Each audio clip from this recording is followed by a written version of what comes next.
As a reminder, all participant lines will be in the listen-only mode, and there will be an opportunity for you to ask questions after the presentation concludes.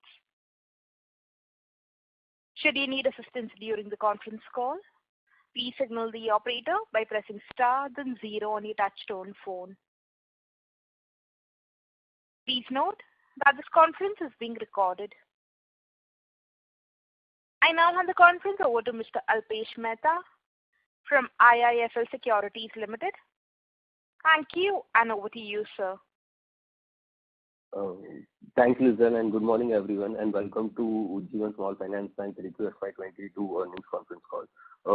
From the management, we have Mr. Ritira Divas, MD and CEO, Ms. Carlo Furtado, Chief Business Officer, Mr. Martin, Chief Operating Officer, Mr. Ashish Goyal, Chief Credit Officer, Mr. Vibhas Chandra, the Business Head Micro Banking, and Deepak, who is the Head Planning, Strategy and Investor Relationship.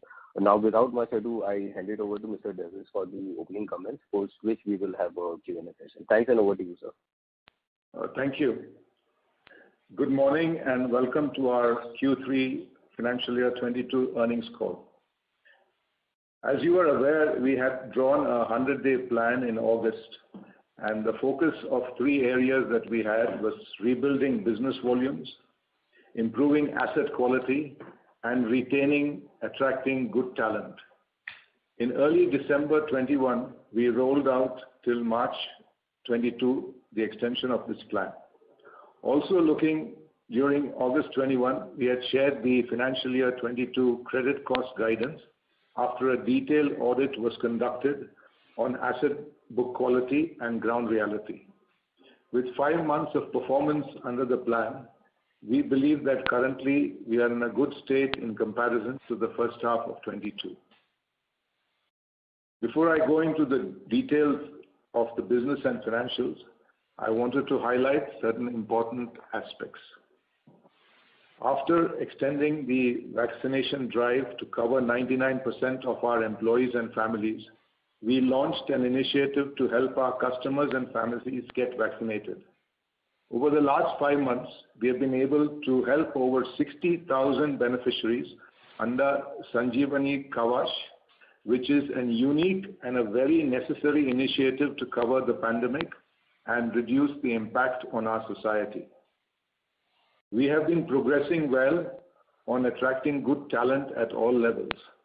At senior level, we have strengthened our board in August 21, and over the last 5 months, we have hired some very good and experienced leaders to lead different parts of the bank. Our CIO and Head Digital Banking have already joined us. They come with strong and relevant experience across large banks. Our CFO and Head Internal Audit would join us in mid-March and early April respectively. Also, Ujjivan is known to promote internal talent. Continuing with the tradition, we have identified deserving candidates who have performed well with the bank and especially during the challenging times to fill up some of the critical business roles. As a matter of fact, today, all positions reporting to the CEO have been filled or either offers have been accepted. So there are no vacant positions at this moment. Now moving to the reverse merger. On the reverse merger side, we have applied to RBI, SEBI and the exchanges in early November. SEBI asked us to comply with the minimum public shareholding requirement before the reverse merger. As separately intimated, our board has approved a QIP of up to 600 crores through the issuance of equity shares subject to the approval of the shareholders. This will help us to achieve minimum public shareholding of 25%. Soon hereafter, we will initiate the reverse merger process, which is likely to take about 12 to 15 months from today. Now let's move to the business and take a look at how things have progressed. As I mentioned, rebuilding business volumes is one of our primary focus area. Q3 disbursement at 4,809 crore was highest ever quarterly disbursements in Ujjivan's history. The growth was gradual, built up month on month, with December 21 delivering 1,900 plus crore disbursements. This was led by secular growth across all verticals. Microbanking being the leader to steer growth as new customer acquisition is increasing. 16% fresh loans in Q3 as against 9% in Q2. With focus on productivity and process improvements, our other two large verticals, MSE and affordable housing, also did highest ever quarterly disbursements. FRG, vehicle and personal loans also made meaningful contribution to overall growth. With strong disbursement growth, gross advances books stood at 16,463 crores as on 31st December 21. This is registering a healthy growth of 21% year-on-year and 13% quarter-on-quarter. We look to continue to build momentum in the fourth quarter as well, and January this year has been strong actually. Deposits continue its growth momentum, closing at 15,563 crores, up by 34% year-on-year and 10% quarter-on-quarter. We continue to generate sticky deposit base as evident from our improved retail deposit ratio, which now is at 53% on December 21 against 48% last quarter. Deposits from retail branch banking grew 50% year-on-year, driven by customer acquisition and rising average ticket sizes. For example, retail branch banking savings account average balances have moved to 24,000 in December 21 against 21,000 in September 21. Our cost of deposits continued to decline. It was 6.1% for Q3 versus 6.2% in Q2. Overall, the cost of funds also declined to 6.2% from 6.3% in Q2. Moving to collections. Collections have improved consistently under our focus strategy laid down by the 100-day plan. We strengthened the collection team further and had a detailed approach towards different buckets and stress pools. The results are visible and heartening. January 22 collection efficiency now stands at 97%. Restructured book collection efficiency at around 80% is in line with our estimates. NPA collections have also been rising given the alleviated ground efforts. Collection ex GNPA is already at 99%. With improvements in collection, PAR book has declined substantially from a high of 30.8% in June 21 to 14.9% in December 21. Healthy collection and improving business also improved our asset quality, with GNPA declining to 9.8%. NNPA has almost halved to 1.7% from 3.3% in September 21. SMA book is now at 5% against 7% in September 21. Most of the SMA book is in the 0 to 30-day category. While the overall picture looks good on the improvement in collections and asset quality, we believe some bit of scope is still left, especially in the segments like MSE and housing. A decent portion of the book was restructured under RF1 as well as RF2, where in collection for both the set of the book of the restructured book started from October 21. This has restricted the improvement in overall collections, here as restructured book collection is below the overall collection. Also, we have made some changes in the credit policy and expect benefits to accrue in the coming quarters. We have cut down on high-risk segments and which had contributed to higher slippages. These include identified segments in the housing LAP and MSE LAP. Another area of improvement is from the legal actions in the secured book. Last quarter, we had mentioned that they would have started the process. In Q3, we have seen recoveries and upgrades improving. We expect the momentum to build up further in Q4 and the effect would be visible. In addition to this, we have not used our floating provision of 250 crores despite improving portfolio quality. We are maintaining a high PCR of 84%, which builds in adequate buffer to support growth. With growing book and reducing NPAs, yields and NIM have started to improve across segments.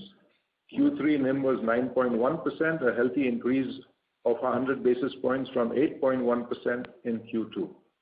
Business profitability is back on track as we recorded a pre-provision operating profit of rupees 141 crores, double that of Q2.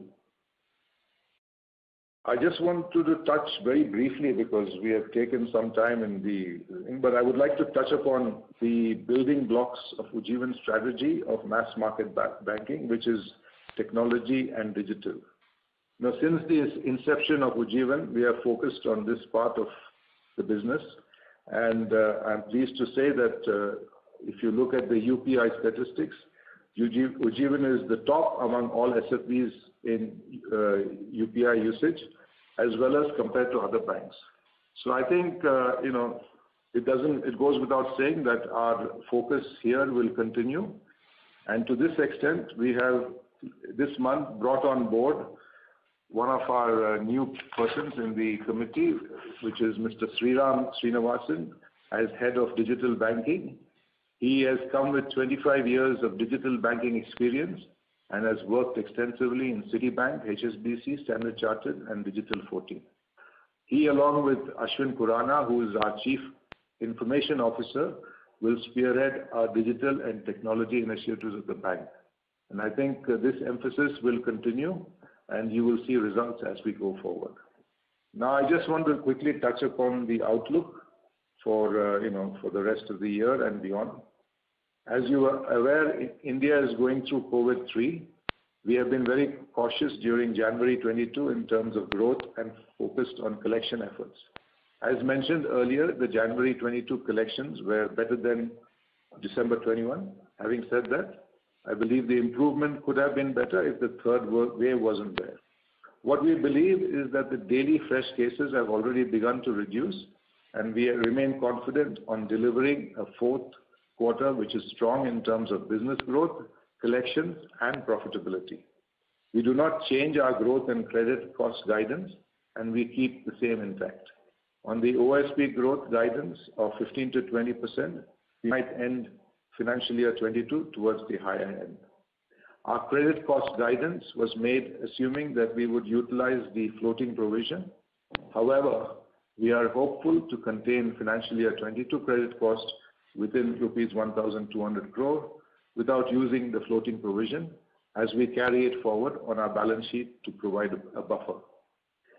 We look to close this fiscal and start financial year 23. We are witnessing increasing confidence from our team members and expect the momentum created in the last 5 months to continue, driving a strong next fiscal. That's all from my side.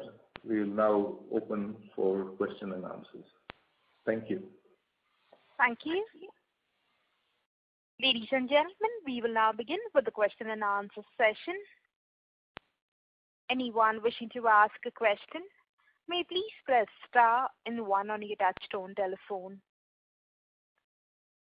If you wish to remove yourself from the question queue, you may press star and 2. Participants are requested to use handsets while asking a question. Ladies and gentlemen, we will wait for a moment while the question queue assembles.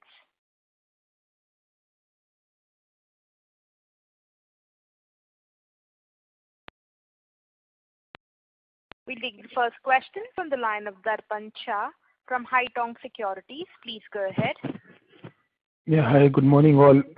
Thanks for the opportunity. So my first question is on the COVID-related provisions of 14 provisions which you mentioned of around 250 odd crores. So this is already part of our calculated PCR, right? Of 85%? Yes, it is part of the PCR of 85%. Okay, first is that. Second is if you can provide some color on the movement of NPAs. Last quarter you had mentioned 600 crores of slippages. So how much slippage is this quarter, recoveries, if you can throw some light there? So in terms of slippages, we had about 200 crores, 290 crores as against 660 and 620 in the previous 2 quarters. And in terms of recoveries, in micro banking as well as in retail banking, we've had a substantial increase. Micro banking has gone up by about 242 crores. 242 crores for the quarter. Okay, fair enough. And so one last question is on the ticket sizes. If I look at the ticket sizes for group loans, that has significantly increased on a sequential basis. So what explains that, sir?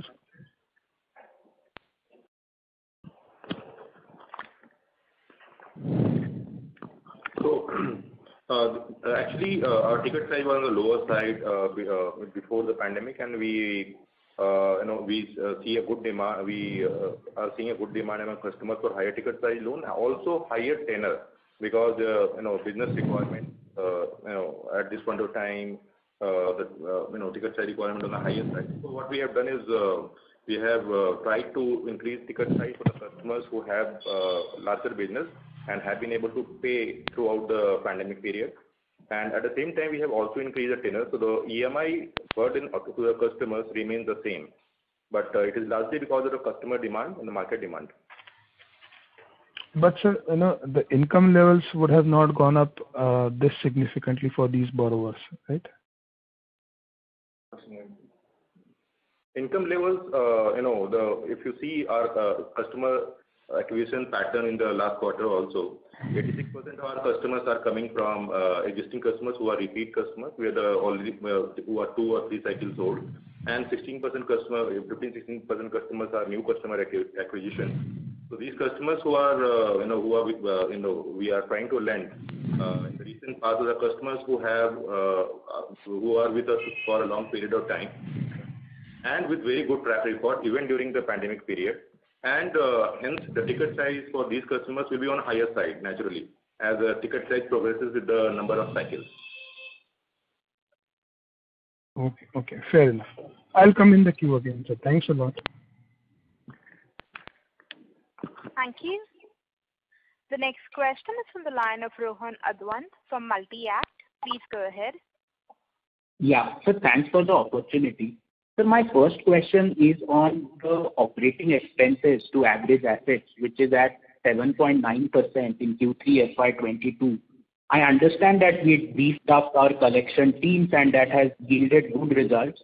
But going forward on this line item, what is your outlook? Should that start coming down going forward as income increases, or the OPEX intensity reduces as collections normalize? If you could throw some light on that. Thank you. Rohan, this increased elevated efforts on the collections will continue for a quarter or two, maybe at least for next 2 quarters, or depending upon how the collections and how our PAR levels move. But definitely next year, second half onward, it will come down significantly. Okay. And my second question was, in your opening remarks, you mentioned that the collection efficiency in the NPA bucket is improving. Like you stated, for restructured, it is 80%. Can you state what is the collection efficiency within the NPA bucket? I'll answer this with 2 metrics. One of them is the cash collection, and the second is the percentage efficiency. In terms of cash collection, micro banking, we have done about 215 crores during the quarter, as against 136 crores in the previous quarter. And in terms of retail assets, we have done about 25 crores of cash, as against 16 crores. So both of them have improved by more than 50%. In terms of efficiency, it is about 40% for both micro banking as well as retail. Within the NPA bucket, right? Yeah, in the NPA bucket, that's right. 40% for both. And my last question is, you've taken a board approval for 600 crores. To meet with the RBI norms, you would require a much lesser dilution. So while we do, the minimum public shareholding norm, will we also raise some growth capital now? Rohan, we have not decided on the quantum of the QIP. It is a board resolution that we have taken of 600 odd crores. and accordingly we'll go ahead. When we decide on the size and all that, we'll decide later. Okay, got it. I have more questions. I'll join back in the queue. Thank you for taking my questions. Sure. Thank you. Thank you. The next question is on the line of Renish Bhuva from ICICI Securities. Please go ahead. Yeah, thank you, sir. So, sir, two questions. So, one on the incremental growth, especially in the MSE segment, wherein collection is still sort of lagging the overall portfolio collections. And still, we are witnessing like a 10% plus sequential growth in this portfolio. So, sir, how we are making sure that incrementally we are onboarding quality customers and asset quality in this portfolio going ahead, will sort of better than what we have witnessed during the pandemic. That is my question number one, sir. Hi. We are taking the growth in the microfinance segment very cautiously, but we are seeing the MSE. Okay. So the MSE segment is growing cautiously, and we will be also looking at cleaning up our portfolio quality to a large extent, and then introducing a lot more products in the higher ticket sizes. No, ma'am, but still we have grown like 10% sequentially. Yes. So just wondering, is there any underwriting process or a credit process has changed? Let's say still we are cleaning up the book. I was just trying to sort of understand that point. Okay, so in terms of current to X in the last 3 months, we have seen our collection efficiency in the NDA buckets at between 98.5 and 99%. So our incremental, slippages into delinquent portfolio have come down in MSE. Number two, we had identified at September end, certain high-risk segments which had not shown resilience to COVID-2. Those segments we have cut down from our underwriting starting 1st October. Okay. And point number three, and these were largely segments which had got impacted in COVID. Point number three, we have seen some very good traction on the fintech partnerships, and this segment has shown very good resilience, and these are all 30-day, 60-day kind of bill discounting products where the money gets rotated within 30 days. So this has given us some very good traction and very good customer quality in the last 2 quarters, and this will gain momentum in Q3. Got it. So, sir, any color on the tenure of the loan? I mean, if it is bill discounting, then I'm assuming the rundown will be pretty fast. So 30 days. Okay. So, Jain run rate is pretty similar to what we have seen in November, December in MSE disbursement? Pardon me, sir?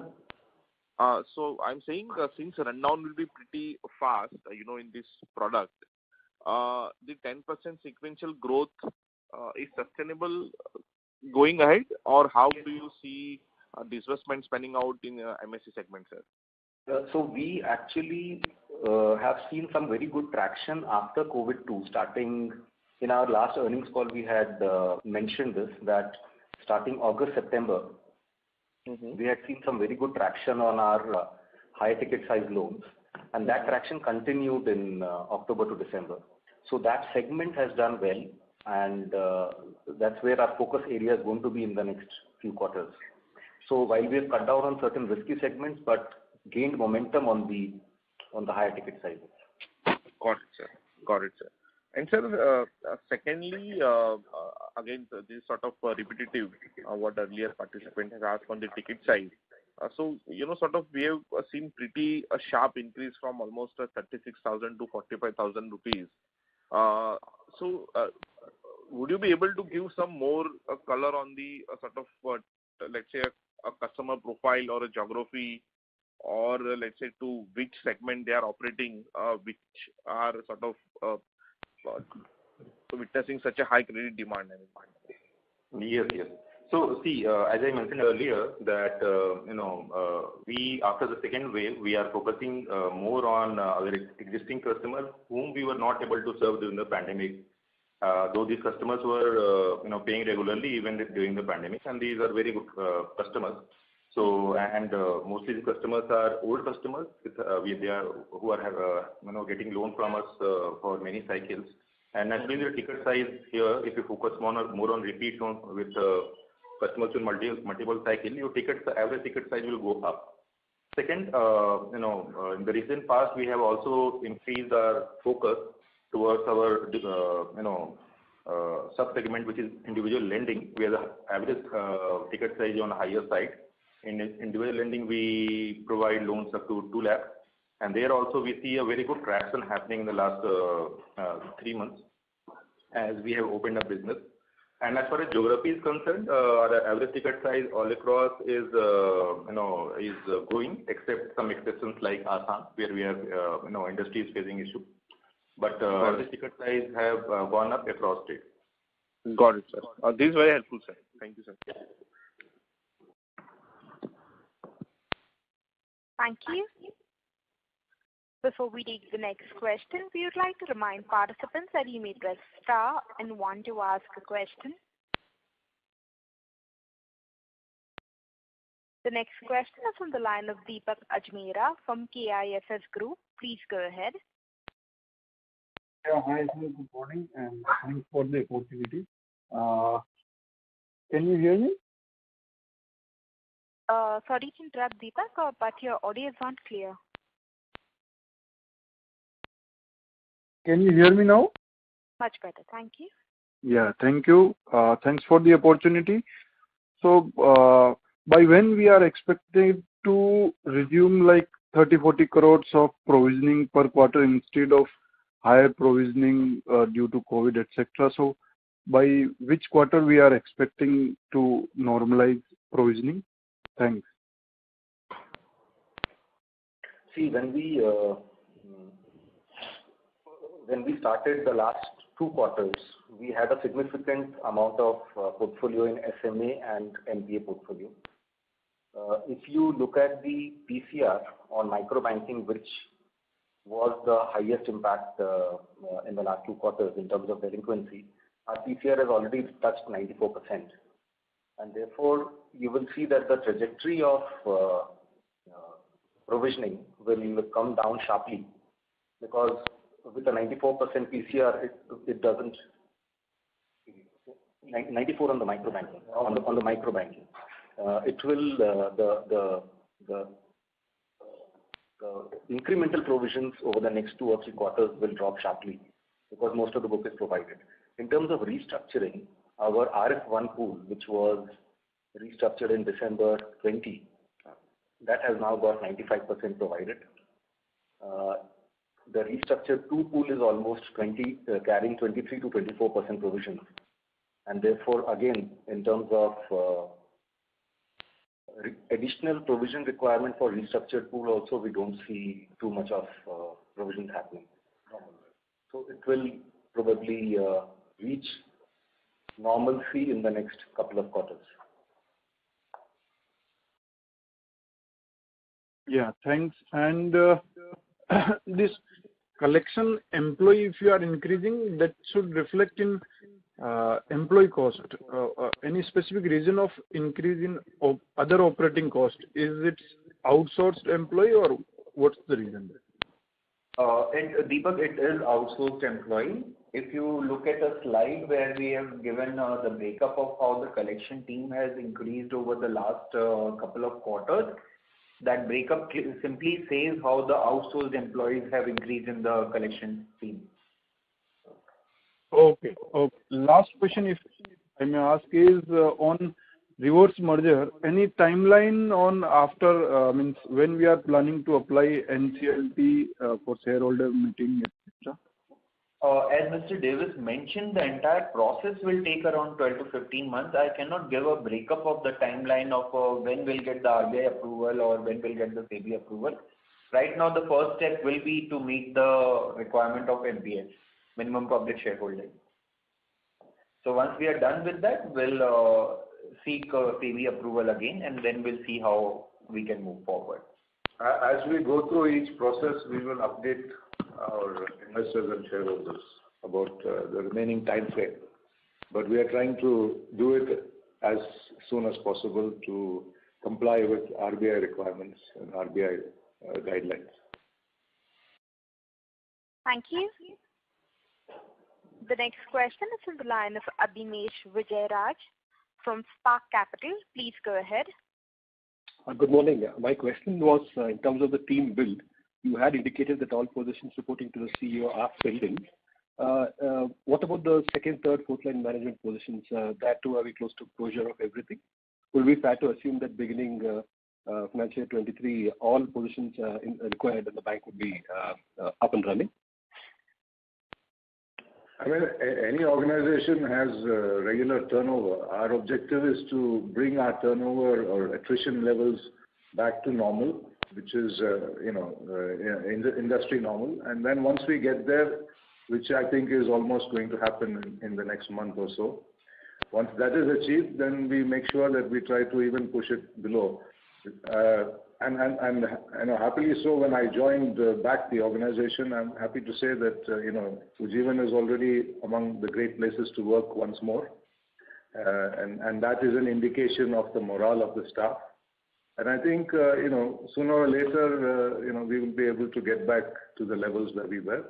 And normal business, normal attrition will be there. That nobody can stop. But, my objective is to fill the positions from both within and from outside.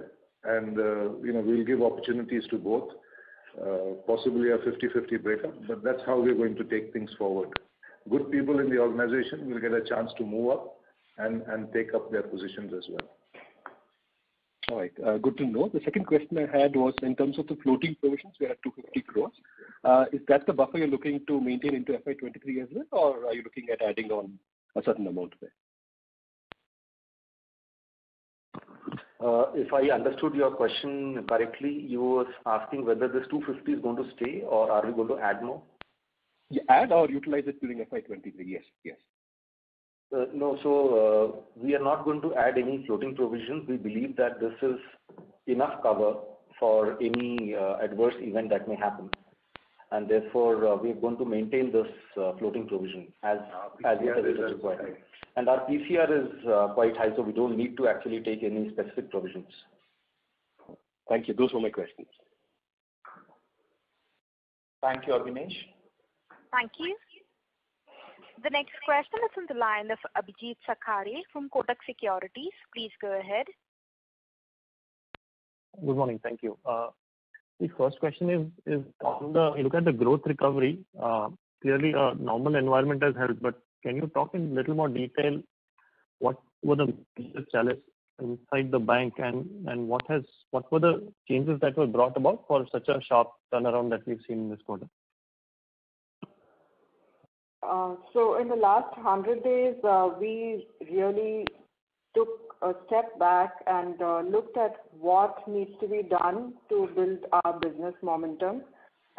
So we had a good analysis of all the business verticals where we stand, and we put in programs. A few of the credit policy tweaking took place, some of the process revisions took place.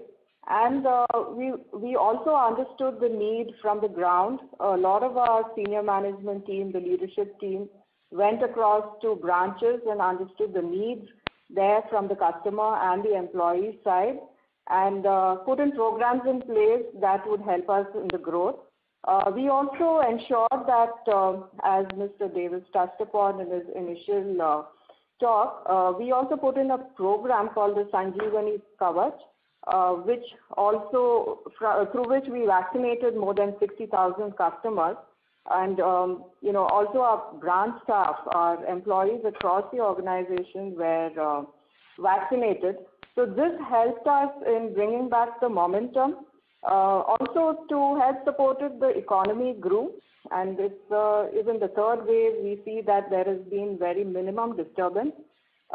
We are able to grow in all the business verticals. We are taking a cautious approach, but we are growing across in all the business verticals. Yeah, just to follow up, ma'am, it almost seems like a step change in terms of how we are now looking at the micro banking business. So just wanted to kind of break it up in terms of how much has your view of the situation on the ground has changed, and have you become a little more aggressive or more willing to participate on the recovery that is happening? And to that extent, do you really see the borrower situation actually turning around to that extent? So, our long-term strategy remains the same of our portfolio, the composition of our portfolio. But on the ground situation, the customers in the microfinance segment are very resilient, and they're able to bounce back quickly. So that is helping us in the growth, and a lot of our customers are repeat customers, the ones who have stood by us and the ones who are able to repay their installments timely. We are giving them repeat loan. Also, our new customer acquisition in a lot of our branches have restarted, and like it was said earlier, we have around 16% of our growth coming in from the new customer acquisition across branches. Sure. Second one was. To add to that, our collection efficiency in the NDA bucket is around 99.5%. So that is also giving us the confidence to grow. Sure. Second is that given that on a relative basis, the non-micro banking business is still looking a little bit soft. So would we kind of be willing to let the microfinance share in the overall AUM increase over the next 12 months or so? So the non-micro banking segment is also growing. We will be, with improvements in collections and a part book, we will be able to relook at our growth in the non-micro banking segment and grow there. Like it was said earlier also in Mr. Davis's speech that we would also be growing our other segments through productivity, process improvements, and relooking at the strategy there. Mostly, we are getting a lot more into the secured lending of a higher loan size, and tie-ups. Yeah, and fintech tie-ups. Yeah, right. The fintech partnerships is going to help us in that. I just want to add to what Carol has said. Part of the exercise that I am undertaking after joining, and I think my timely joining in January, middle of January, gives me the opportunity to look at things as we go forward before and plan for the new financial year. So we are in the budgeting period, and we are looking very carefully at how to balance this growth. And our long-term objective is to be able to grow other businesses in a slightly faster way, so that the proportion between microbanking and others is in the direction that we have projected a couple of years ago. So we will be moving closer to that balanced proportion as we move forward. Sure. And just finally, a data question, if you can tell us the amount of interest reversals that have happened in the last financial year and the current financial year. Abhijit, in the current year, 9 months, it is around 63 crores. For the last financial year, I'll check and come back on the number.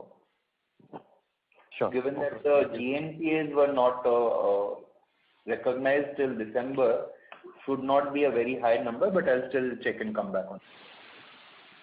Sure. Thank you. Thank you. We'll move on to the next question. That is on the line of Arun Kejriwal from Kejriwal Research. Please go ahead. Good morning, Davis. Are you now quite comfortable with the team you have, with the results that you have been able to deliver your 100-day program? And does that give you the comfort that the next 60 odd days would be even better than what we have seen? Well, thank you for that question. I mean, I've spent about a month with the team right now.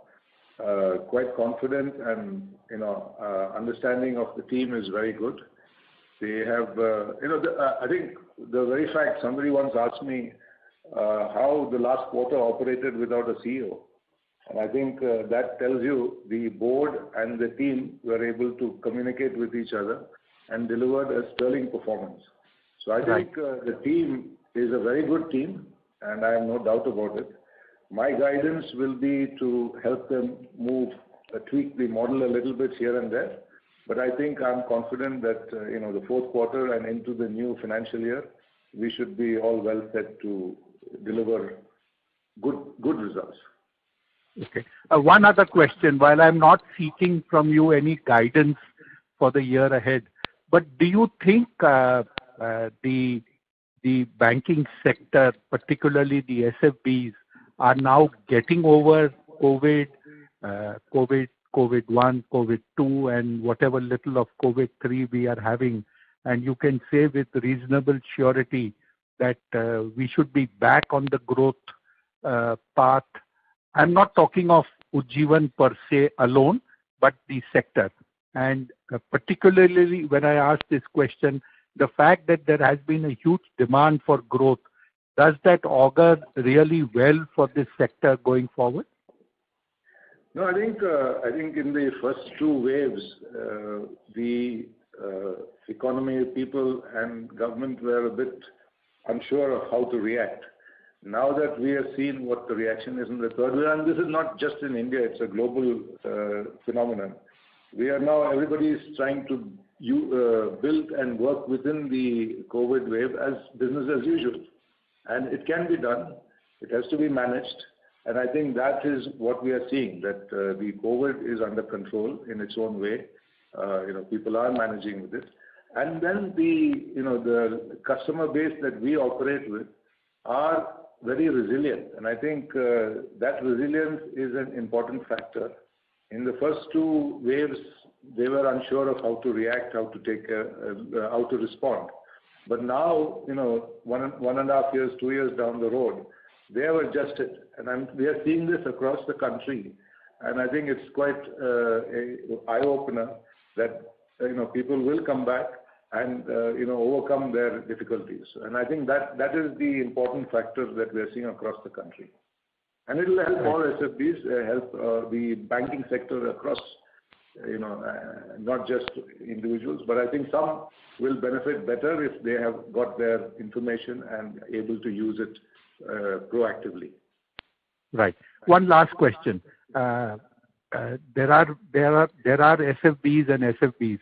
Would one differentiating factor as we move forward be the fact that you are highly digitalized and a great user of fintech? So could we call Ujjivan a highly digital based bank with a lot of fintech in it? Mr. Kejriwal, thank you for that question. So I think Mr. Davis touched during his speech. I think Ujjivan clocked the highest mobile banking transaction during the month of November. It is highest among the small finance banks. In terms of share, it is a 49% share among the small finance banks. And also happy to let you know that we have been ranked 31 among the 451 banks which participates on this platform. And our UPI transactions touched 1 million during quarter 3. It's an increase of 14%. And in terms of value, it has increased by about 28%. We have also enhanced our security features on our mobile banking so that our customers can transact freely on this platform. We already have tied up with 2 large payment gateway operators. Talks are in with 3 more payment gateway operators so that our wallet of transactions increases multifold. On the terms of robotic process automation, we had committed in the last quarter that we'll be adding some more. We have added 3 more.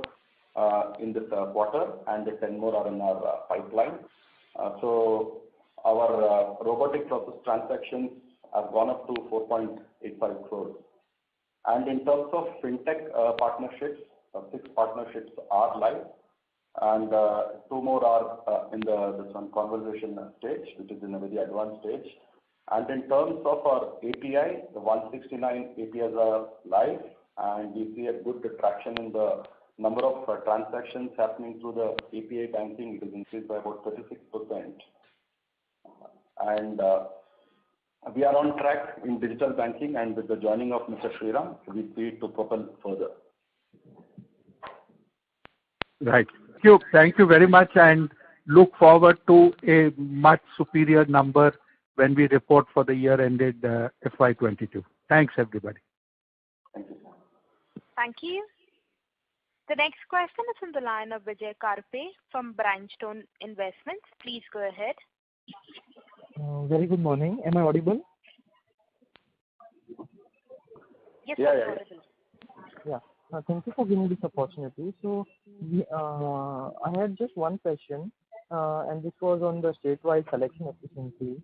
So, we have seen the collection efficiency improving from October to December for Tamil Nadu from 94% to 96%.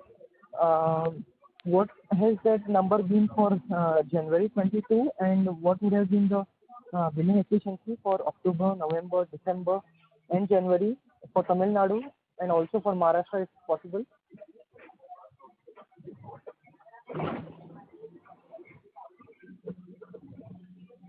We'll just give it to you.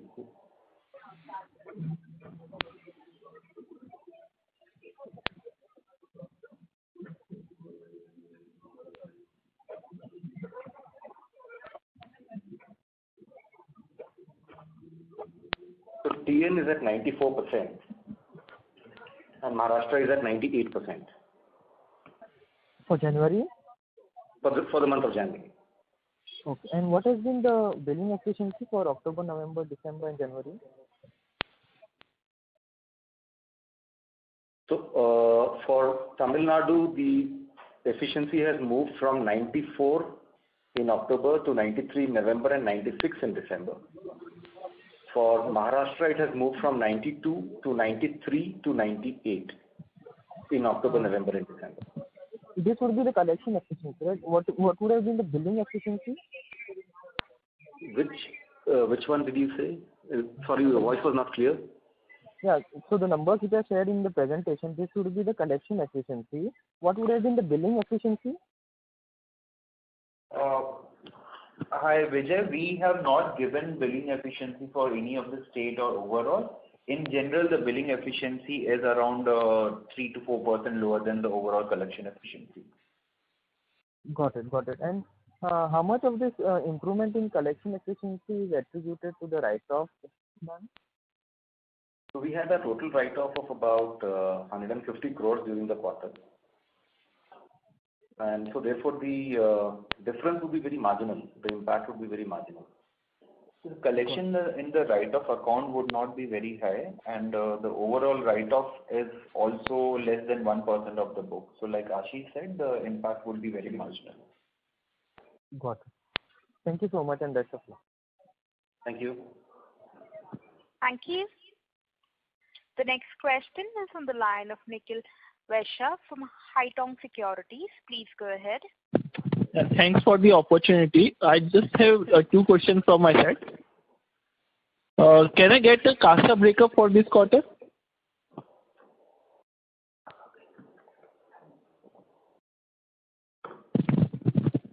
Yeah, just a Hello. Just a second.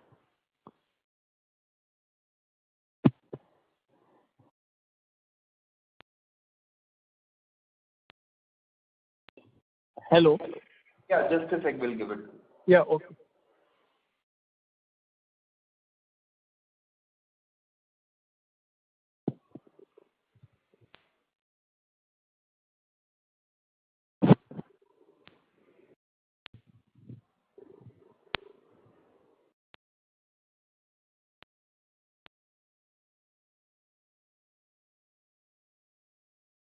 And my second question is also segment-wise DNPA breakup for this quarter.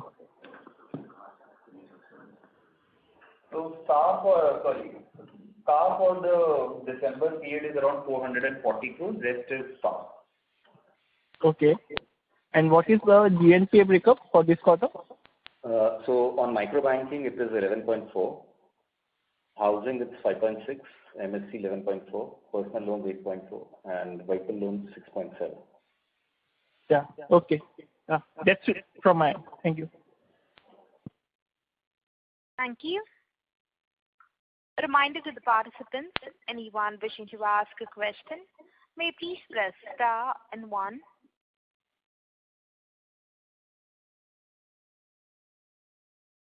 The next question is from the line of Rishabh, an individual investor. Please go ahead. Hello, am I audible? Yes, Rishabh. Hi, you are audible. Yeah, hello, sir. Good morning. Sir, my first question is,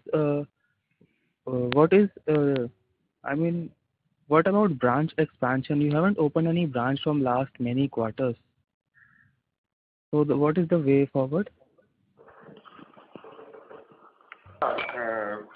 During this COVID crisis, it didn't make sense for us to open branches when business had slowed down or come to a standstill in some parts of the country.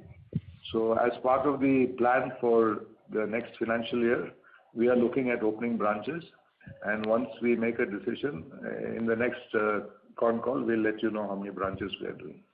Okay, sir. And sir, many of the banks now are tying up with neo banks. And what about Ujjivan in this regard?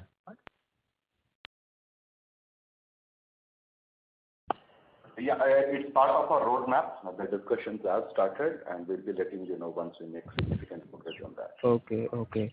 And sir, in Q1 investors presentation, you mentioned about credit card business. What is the update on that?